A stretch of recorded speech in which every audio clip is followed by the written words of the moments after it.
Assalamualaikum warahmatullahi wabarakatuh. Salam sejahtera untuk kita semua. Perkenalkan, nama saya Muhammad Irwan Setiawan, SGZ MGZ.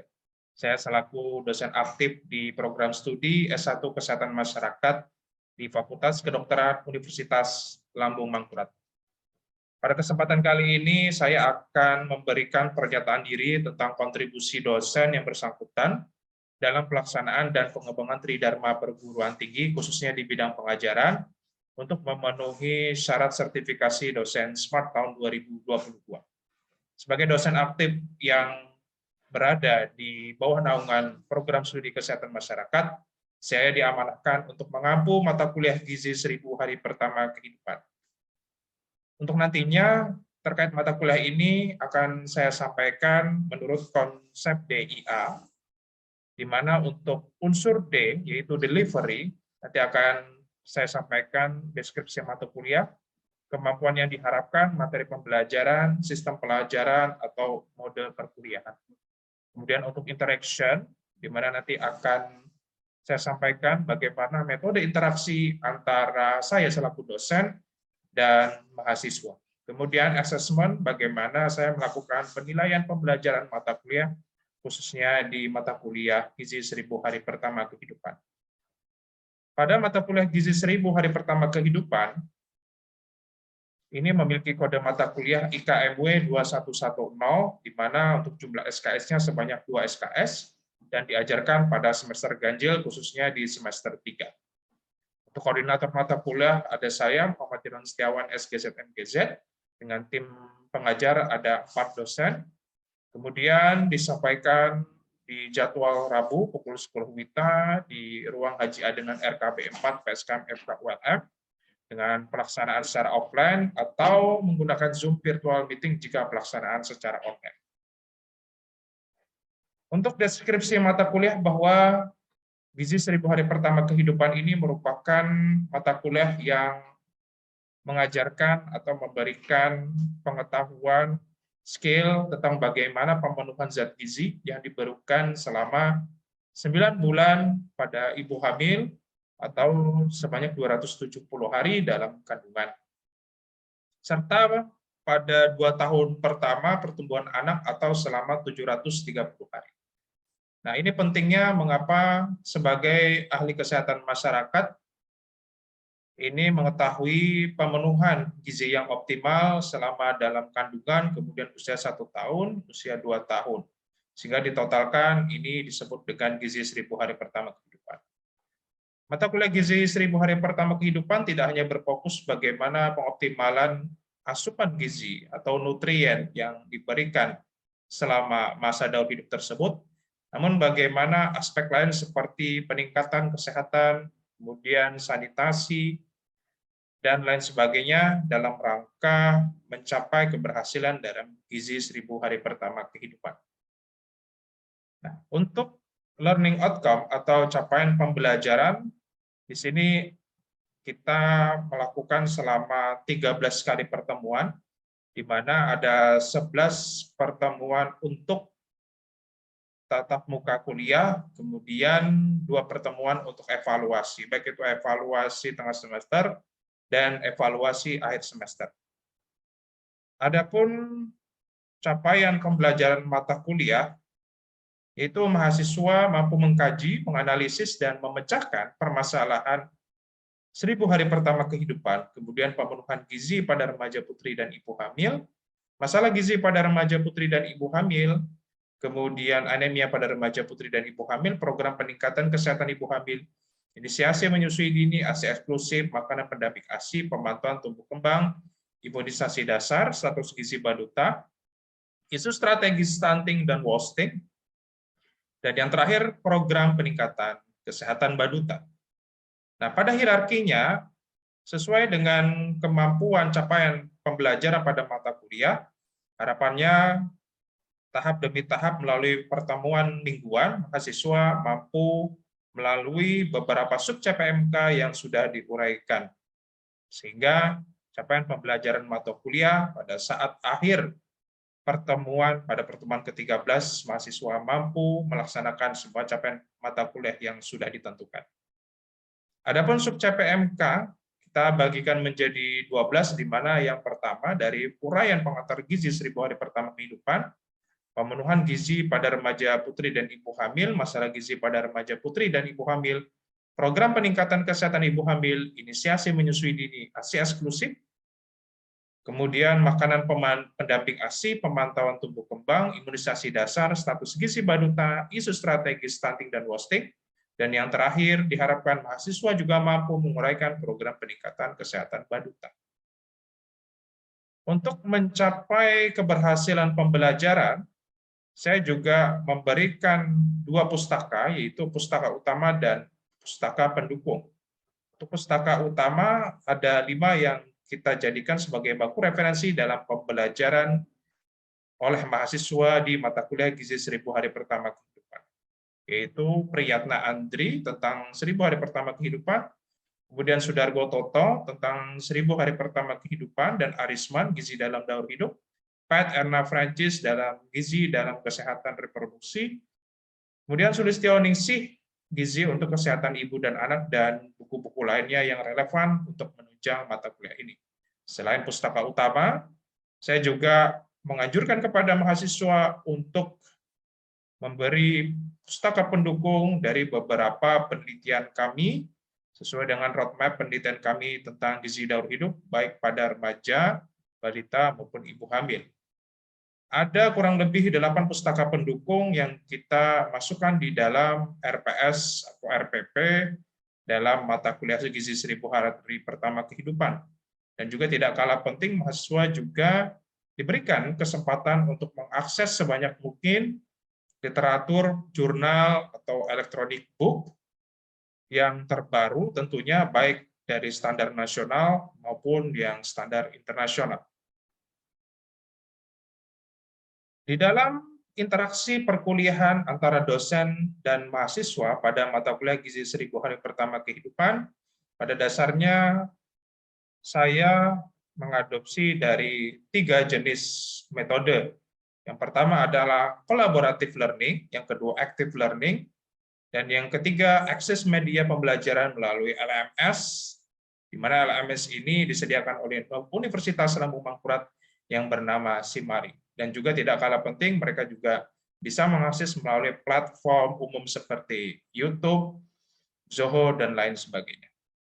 Untuk collaborative learning, mahasiswa diberikan kebebasan untuk melakukan diskusi bersama kepada teman sebayanya. Sehingga setiap tatap muka, kami akan memberikan kesempatan untuk melakukan kajian literatur berupa makalah dari sumber pustaka berupa jurnal ilmiah internasional maupun jurnal ilmiah Indonesia ditambahkan dari beberapa pustaka dari buku. Kemudian ini nanti akan didiskusikan dan dipresentasikan setiap minggunya sesuai dengan mata sub CPMK di setiap minggunya. Sehingga nanti untuk kemampuan diskusi tidak hanya terfokus pada dosen, namun juga keaktifan dari mahasiswa itu akan memberikan kontribusi dalam keberhasilan capaian mata kuliah Gizi 1000 hari pertama kehidupan. Yang kedua adalah active learning. Bagaimana mahasiswa bisa secara mandiri untuk melakukan bedah pustaka, bedah literatur, dan melakukan kajian-kajian mandiri sesuai dengan sub CPMK yang kita tawarkan di setiap minggunya. Kemudian pembelajaran juga bisa dilakukan melalui akses media pembelajaran. Ini biasanya akan saya lakukan ketika ada penugasan, seperti penugasan individu maupun penugasan kelompok. Kalau ada penugasan individu, melakukan pembuatan soal atau soal yang berupa soal kasus, kemudian nanti kita kumpulkan di dalam akses Simari. Kemudian juga untuk tugas besar atau tugas kelompok di dalam bentuk makalah, kemudian dipresentasikan setiap minggunya, ini juga biasanya dikumpulkan di dalam Simari. Kemudian untuk akses Simari ini juga bisa mahasiswa secara bebas untuk mengambil dari buku-buku yang sudah kita tentukan dan sudah kita upload melalui e-learning SIMAR ini, sehingga mahasiswa secara bebas untuk mengaksesnya. Kemudian untuk assessment dalam penilaian mata kuliah Gizi 1000 hari pertama kehidupan, saya memberikan presentasi penilaian menjadi 4, di mana untuk ujian tengah semester sebesar 30%, kemudian ujian akhir semester sebesar 40%, tugas 20%, dan keaktifan 10%. Kemudian untuk penilaian acuan, patokan atau PAP, criterion reference dengan nilai patokan berdasarkan aturan institusi, ini juga kita akan masukkan ketika pembelajaran mata kuliah ini sudah selesai. Biasanya kita berikan setelah ujian akhir semester telah dilaksanakan. Jadi ini dari taraf penugasan mulai dari lebih sama dengan 80% dengan bobot 4 dan nilai A, dan paling terendah adalah 0 sampai kurang dari 40% dengan nilai E dan bobot 0. Nah, untuk asesmen yang saya lakukan, saya membagi menjadi 2 tugas, ada tugas individu dan tugas besar atau tugas kelompok. Untuk tugas individu ini dengan cara mahasiswa membuat soal untuk setiap topik perkuliahan dengan jumlah soal sebanyak 2 berbentuk skenario kasus. Dan setiap soal satu kasus dan dikumpulkan 1 hari setelah perkuliahan. Untuk indikator dalam penilaian tugas individu dengan kesesuaian tugas materi kuliah itu sebanyak 60%, kemudian 40% untuk ketepatan pengumpulan tugas. Dan yang kedua untuk tugas kelompok, yaitu dengan membuat makalah dan PPT yang akan dipresentasikan setiap pertemuan dengan topik yang sesuai dengan materi yang pertemuan tersebut. Makalah berupa hasil literatur review jurnal internasional, 1 jurnal utama yang didukung dengan jurnal atau e-book lainnya sesuai topik, maksimal 5 tahun terakhir. Nah, tugas dikumpulkan dalam bentuk softfile yang dikumpulkan sebelum presentasi, sebelum jadwal pertemuan. Setelah semua presentasi selesai, tugas dikumpulkan dalam bentuk softfile setelah pertemuan ke-13 atau sebelum UAS melalui Learning Management System atau e-learning di www.simari.ac.id. Sama halnya dengan tugas individu, untuk bobot penilaian sebesar 60% untuk kesesuaian tugas dan 40% untuk ketepatan pengumpulan tugas. Oke, baik rekan-rekan sekalian yang saya hormati, di sini kita akan berdiskusi dan sharing ilmu tentang apa itu yang dinamakan konsep dari Gizi 1000 hari pertama kehidupan. Silakan coba, ada yang tahu apa itu Gizi 1000 hari pertama kehidupan atau Nutrition in the First 1000 Days? Ada yang tahu? Yang tahu? Silakan. Coba saya panggil. Saudari Iin Kristina Pamujiningsih. Hadir?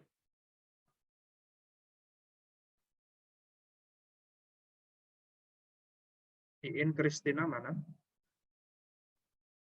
Hadir, Bapak.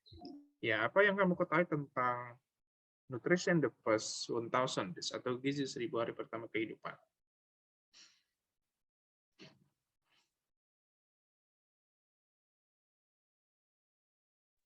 Nutrisi yang dibutuhkan untuk dari bayi dalam kandungan sampai melahirkan. Oke, baik. Terima kasih, Iin. Ada lagi yang ingin menjawab atau mungkin ingin menyempurnakan apa itu Gizi 1000 hari pertama kehidupan? Ya, silakan Monica Septria. Izin menjawab, Pak.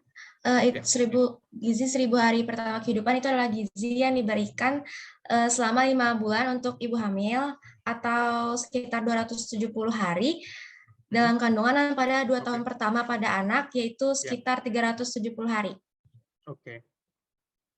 Kemudian? Ada lagi? Tadi 270 ditambah 300. 270 hari ditambah 730 hari, Pak. Oh, 730 hari. Oke, baik. Betul. Nah, oke, dari dua statement tadi sudah betul ya. Ya, jadi kalau melihat dari konsep ini ya, bahwa pada dasarnya gizi 1000 hari pertama kehidupan itu adalah bagaimana ya kita memberikan asupan gizi atau mengoptimalkan gizi dari yang pertama 270 hari selama dia hamil, kemudian ditambah usia 1 tahun sebanyak 365 hari, kemudian disempurnakan di usia di bawah 2 tahun hingga dia menginjak di usia 24 bulan sebanyak 365 hari. Nah, tadi betul 270 ditambah 730 hari sama dengan 1000. Nah, namun kalau dari konsep ini kita pecah kembali, jadi dari saat ibu hamil 9 bulan, kemudian anak usia 0 sampai 1 tahun, kemudian usia 1 sampai 2 tahun. Nah, itulah yang kita sebut dengan gizi 1000 hari pertama kehidupan. Nah, gizi 1000 hari pertama kehidupan itu tidak hanya concern pada bagaimana kita mengoptimalkan asupan gizi, baik itu asupan makro maupun asupan zat gizi mikro itu terhadap mereka yang membutuhkan atau khususnya pada balita. Tapi pada dasarnya ketika si ibu ini sebelum melakukan konsepsi ya kepada suaminya, ketika dia sebelum nikah atau mungkin saat remaja, maka itu perlu adanya pemenuhan gizi di usia-usia tersebut. Kemudian juga perlu adanya peningkatan mutu kesehatan selama 1000 hari pertama kehidupan. Artinya, ibu hamil ini tidak hanya mendapatkan asupan gizi yang baik atau gizi yang optimal, tapi juga dia berhak mendapatkan pelayanan kesehatan, misalkan melakukan pelayanan antenatal care gitu ya selama kehamilan minimal 4 kali. Nah, itu guna untuk mengecek apakah ada kelainan atau ada permasalahan-permasalahan tertentu pada ibu hamil. Kemudian juga bagaimana status perkembangan dan pertumbuhan janin saat dia di dalam kandungan. Itu juga perlu adanya pemeriksaan kesehatan di sana tentunya di pelayanan kesehatan. Kemudian juga ketika nanti si balitanya lahir, maka balitanya juga perlu dioptimalkan kesehatannya ya melalui pendekatan-pendekatan misalkan bagaimana dia nanti diberikan pelayanan pertumbuhan dan perkembangan dengan cara misalkan diikutkan di program posyandu untuk lebih dipantau kembali pertumbuhan dan perkembangannya. Apakah pertumbuhan dan perkembangannya itu mengikuti garis hijau atau minimal garis kuning, atau mungkin kurang dari garis kuning dan yang dihindari adalah misalkan pertumbuhannya di bawah garis merah. Nah, ini yang juga perlu dipantau saat 1000 hari pertama kehidupan. Kemudian bagaimana juga menangani balita-balita yang atau bayi yang kekurangan energi kronis atau KEK, atau misalkan dia dalam gizi kurang atau gizi buruk. Ini juga perlu diperhatikan. Sehingga model-model intervensi atau model terapi di dalam gizi 1000 hari pertama kehidupan itu sangatlah penting supaya di dalam usia gold period atau masa keemasan ini tidak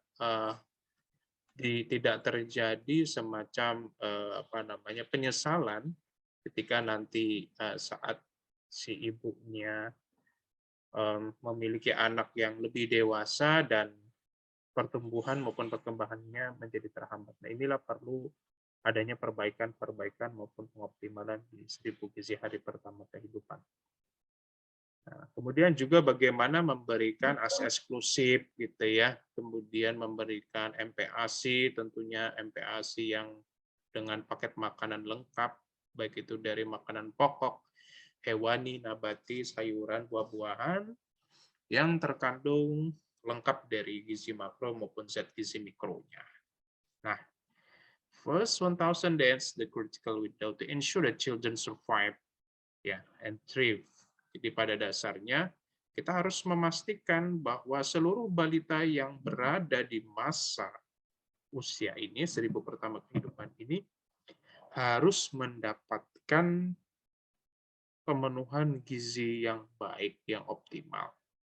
Dan ini adalah masa-masa kritis, ini adalah masa-masa genting.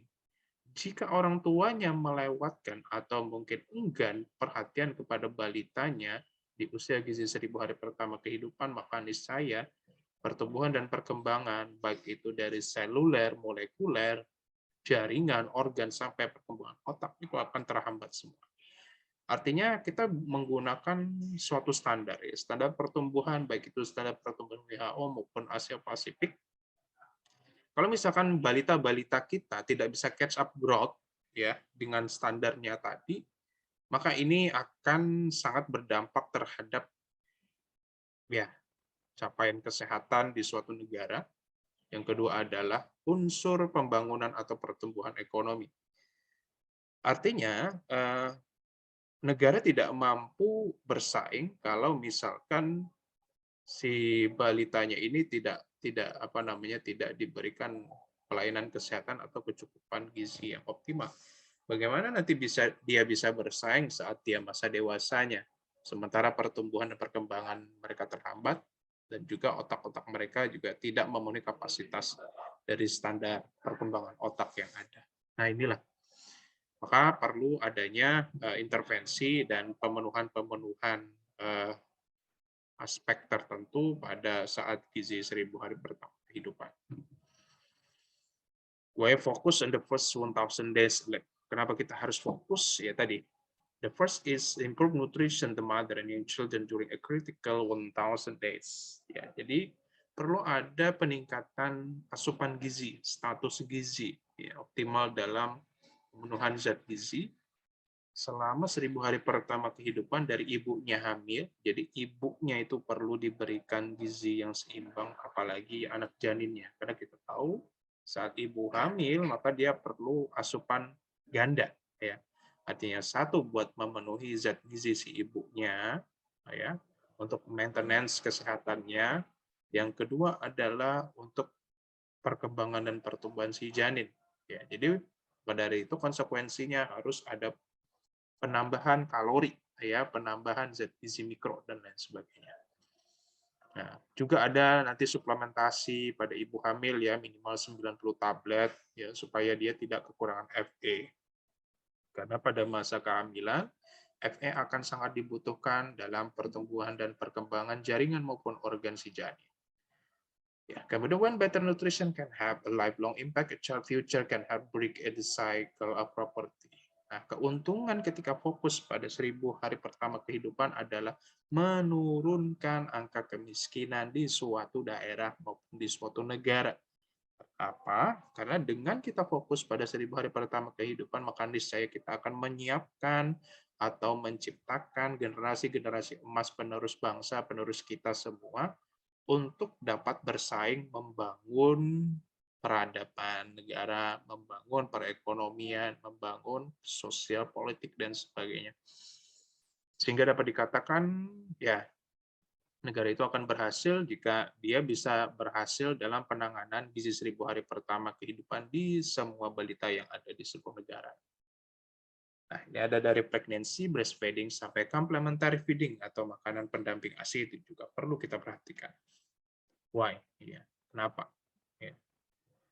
Okay, the first 1,000 days alive between a woman's pregnancy and her child's second birthday is unique period of opportunity when the foundation for optimum health and development across the lifespan are established. Nah, jadi ini merupakan suatu jendela, suatu opportunity atau suatu kesempatan bahwa berkembangnya suatu manusia, kemudian sehatnya suatu bangsa itu ditentukan ketika dia dalam masa gizi 1000 hari pertama kehidupan.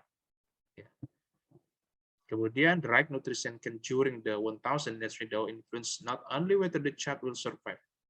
Jadi, pemenuhan zat gizi yang baik, zat gizi yang optimal, itu tidak hanya memberikan status kesehatan balita, ya artinya dia bisa survive di dunia tidak.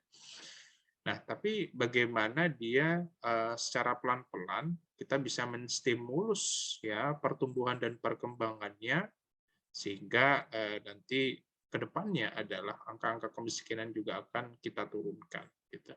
As such, it contributes to society long-term health stability and prosperity. Selain itu juga mereka-mereka yang dipenuhi zat gizinya saat 1000 hari pertama kehidupan, niscaya ke depannya dia akan terhindar dari penyakit tidak menular, ya seperti hipertensi, diabetes mellitus, kemudian penyakit-penyakit degeneratif lainnya yang memang sifatnya adalah silent killer, ya. Ya, ini juga perlu kita aware bersama, kita sadari bersama bahwa inilah manfaatnya. Nah, jadi sangat disayangkan kan ketika misalkan dia balita mengalami wasting, kurus, atau mengalami stunting. Nah, ini juga akan berisiko mengalami penyakit degeneratif ketika nanti dia saat dewasa. Nah, ini juga bagaimana meningkatkan status gizi pada remaja putri, kemudian anak muda, kemudian saat dia hamil, kemudian screening HIV dan TB supaya tidak retensi dari penyakit infeksi. Perlunya pemastian atau kepastian bahwa si ibu harus memberikan eksklusif breastfeeding atau ASI eksklusif dari 0 sampai 6 bulan, tidak boleh diberikan apapun kecuali dia sakit. Ya, jadi mohon nanti kalian sebagai calon ibu kasih tahu ibunya, kasih tahu bapaknya, mohon didukung untuk melaksanakan eksklusif breastfeeding karena pada dasarnya kebanyakan budaya-budaya tempat inilah yang meng-cut atau yang menggagalkan eksklusif breastfeeding kalian nanti sebagai ibu. Misalkan kalian nanti ke kantor gitu ya, tiba-tiba anaknya diasuh oleh ibunya, dikasih pisang gitu ya, padahal usianya masih 3 bulan. Nah, ini juga perlu diwaspadai. Karena kalau seperti itu, yang pertama adalah menggagalkan program eksklusif breastfeeding kalian, di mana ASI eksklusif itu adalah minuman dan makanan satu-satunya untuk bayi usia 0 sampai 6 bulan. Yang kedua adalah justru nanti dengan memberikan makanan yang bukan ASI eksklusif, itu akan merusak dari sel mukosa, sel-sel usus, sel lambung yang belum siap untuk menerima makanan yang layak seperti kita makan. Kita provision nutrition set. Kita harus pastikan bahwa makanan yang kita berikan kepada balita itu harus aman, gitu ya. Availability of safe water, pemenuhan air yang layak minum, ya. Kalau layak minum, otomatis juga layak mandi. Tapi kalau layak mandi, belum tentu layak minum. Nah, jadi seperti itu. Improve hygiene and sanitation practice, praktek dalam higien dan sanitasi, membersihkan tangan pakai sabun, kemudian menata bahan dapur supaya tidak adanya cemaran dari bahan yang basah, misalkan daging-dagingan, dengan bahan yang kering, misalkan, nah itu supaya tidak ada pembusukan dan kontaminasi, sehingga itu tidak akan bereaksi dan menimbulkan suatu patogen-patogen yang dapat merugikan kita. Beberapa intervensi yang menjadi fokus utama adalah pada saat kehamilan, kemudian saat neonatal atau saat melahirkan, saat bayi, saat MPASI, dan ketika balita itu mulai sudah melakukan mobilitas. Artinya dari beberapa poin ini kita juga perlu aware tidak hanya tentang bagaimana pemenuhan asupan gizi, tapi juga dengan melakukan sanitasi dan higien, ya kemudian menghindarkan dia dari beberapa interaksi penyakit infeksi dan pemberian air, kemudian peningkatan derajat kesehatan, akses makanan dan akses kesehatan yang bagus. Ini adalah salah satu keberhasilan dari program Gizi 1000 hari pertama kehidupan. Manfaatnya adalah 10 kali lebih mudah untuk mengatasi segala penyakit saat anak-anak. Dan pastinya 4,6 kali lipat memiliki prestasi atau nilai tinggi di sekolah kalau kalian sudah paham dengan bagaimana pemenuhan aspek-aspek tadi dalam 1000 hari pertama kehidupan, sehingga apa ketika nanti si balitanya dewasa ini akan meningkatkan produktivitasnya, dan ada studi yang menunjukkan bahwa orang yang lebih produktif akan memiliki gaji atau insentif 21% lebih banyak, ya kan? saat berumah tangga juga kan memiliki keluarga yang harmonis, ya sejahtera, ruhi rahayu gitu ya, tuntung pandang. Nah, terima kasih.